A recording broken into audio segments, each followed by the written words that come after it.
अरे हजमा मांगै छै रुपैया गे आगे दैया गे दैया। हजमा मांगै छै रुपैया गे आगे दैया गे दैया। हजमा मांगै छै रुपैया गे आगे दैया गे दैया। हजमा मांगै छै रुपैया गे आगे दैया गे दैया। हजमा मांगै छै रुपैया गे आगे दैया गे दैया।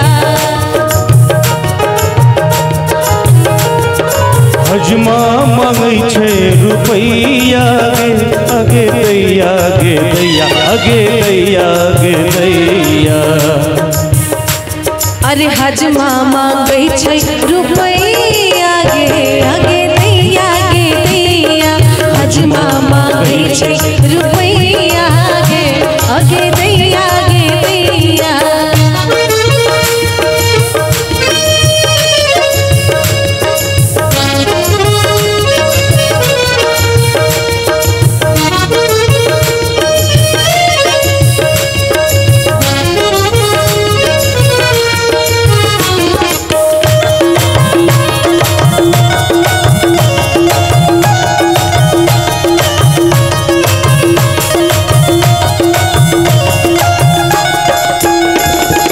हजमा मांगै छै मामी रे कोना देबै गे दैया।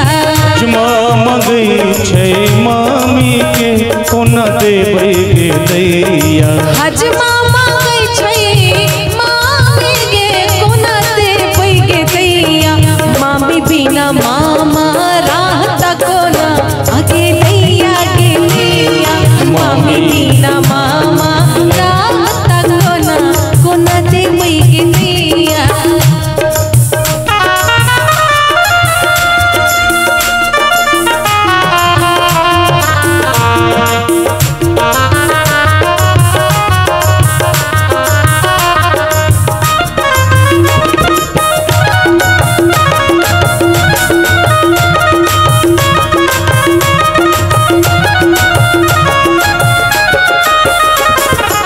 हजमा मांगै छै नानी गे कोना देबै गे दैया।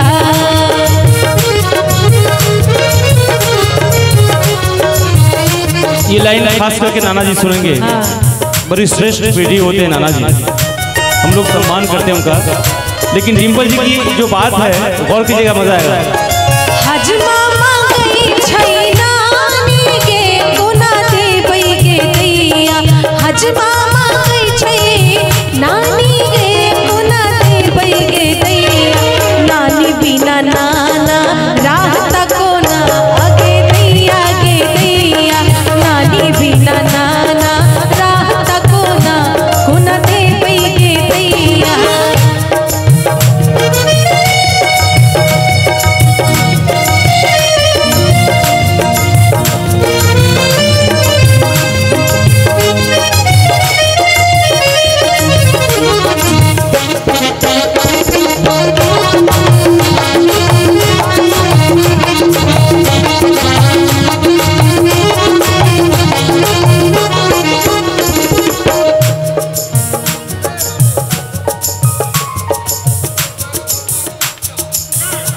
बरुआ के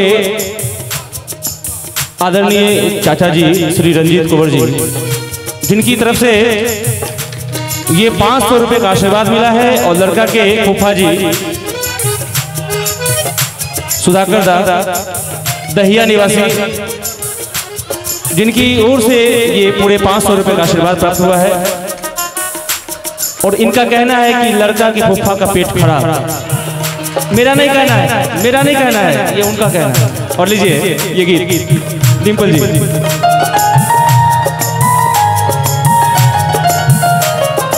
हजमा मांगै छै हुआ गे कोना देबै गे दैया।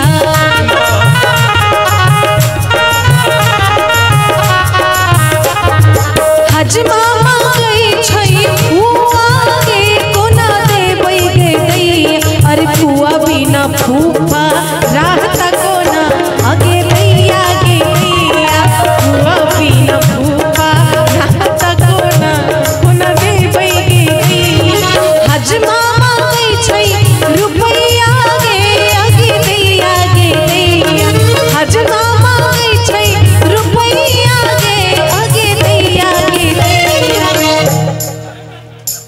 यहाँ पे शायद मौसी भी बैठी हुई हैं। हाँ। और मौसा जी भी। हाँ हाँ बिल्कुल, और मामी भी हैं। और ऐसा होता है कि जब एक फंसता है तो सबको फंसाने के चक्कर में रहता है।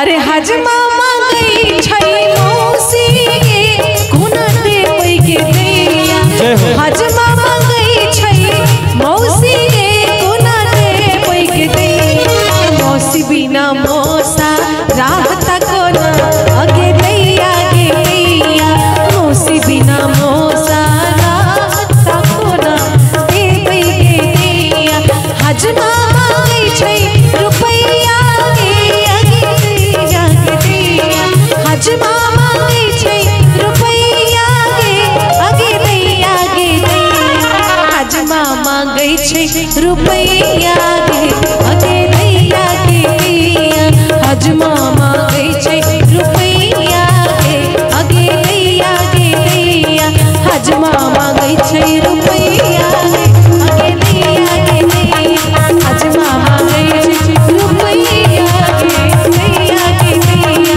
हजमा गई छई रुपैया गे आगे दैया गे दैया, हजमा गई छई रुपैया गे आगे दैया गे दैया, हजमा गई छई रुपैया गे आगे दैया गे दैया। हजमा मांगे छे मामी के अरे दैया रे दैया,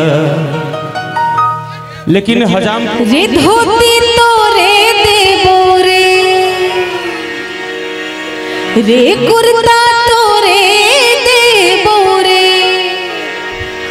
कि पियर में रंग के देबो रे, त हजमा रे धीरे धीरे कटी है बउआ के केस के बउआ बड़ दुलारू छई रे, कि हजमा रे धीरे धीरे कटी है बउआ के केस की बउआ बड़ दुलारू छई रे, रे धोती तो रे देबो रे कुर्ता तो रे देबो रे, पियर में रंग के देबो रे, कि हजमा रे धीरे धीरे कटी है बउआ जी के सकी बउआ बड़ दुलारू छई रे, कि हजमा रे धीरे धीरे कटी है बउआ के सकी बउआ बड़ दुलारू छई रे।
हजमा रे धीरे धीरे कटी है बउआ के सकी बउआ बड़ दुलारू छई रे, कि हजमा रे धीरे धीरे कटी है बउआ जी के सकी बउआ बड़ दुलारू छई रे।